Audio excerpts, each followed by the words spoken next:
Lord, open our ears to hear and our eyes to see, that we may encounter you this morning. Amen. Please be seated.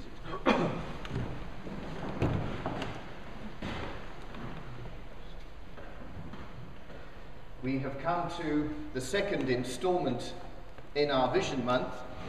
This is what we have done so far. Can everyone see me on this side? Sorry, I need to be close to the machine.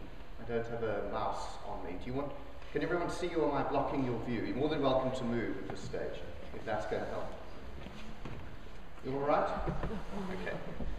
So on the 5th, that was the first Sunday in September, we explored where have we come from. That was looking at themes and trends in our history, interesting moments in our past, and asking the question, how is that shaping us today? Today, then, we will ask, where are we now? Where do we find ourselves as this community of God and in this place? And lastly, next Sunday, we will ask the question, where are we headed? What did we cover then in that first Sunday?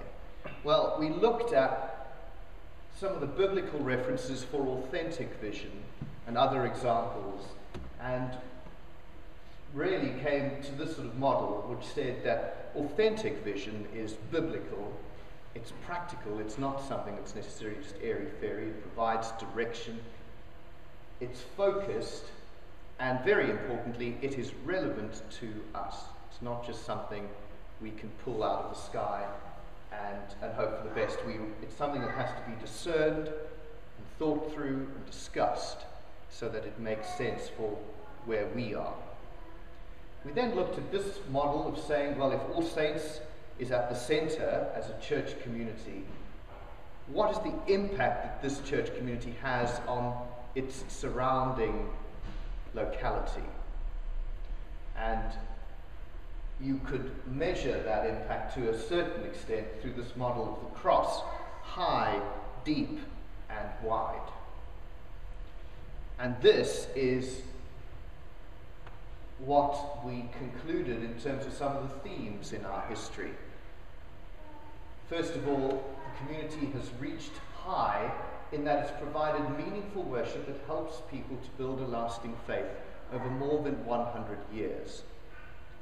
2, that has been underpinned by a strong musical heritage. The community has sunk deep roots.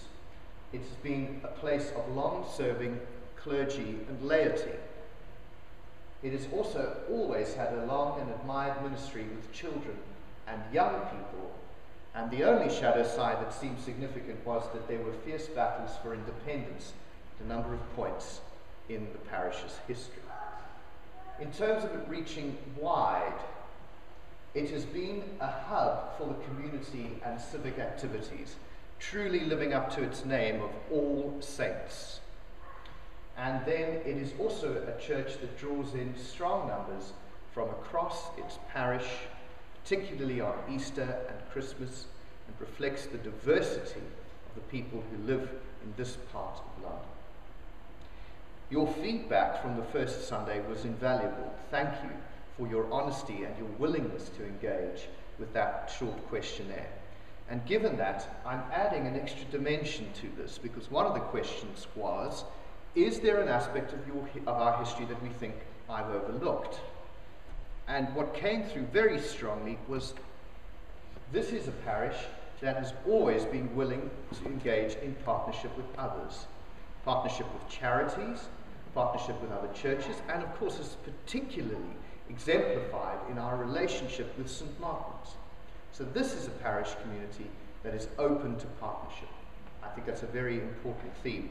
So thank you for your feedback. It came through various comments, and that's made a difference.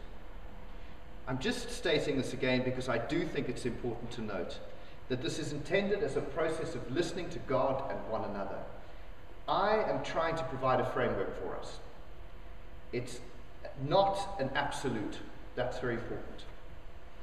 It's not about my vision or Nick's vision or anyone else's vision, even PCC's or church wardens or whatever. It is about our vision.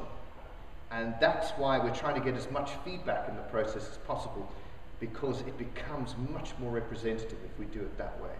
And that's how God works. God works through his people. And hopefully this will become a living vision for us, something that we revisit every year. I said last week, we don't want to have something that's stuck up on the wall with a picture of a dolphin jumping in the line. This needs to become a living vision that makes sense to us, and that we can be brave enough to revise if we need to.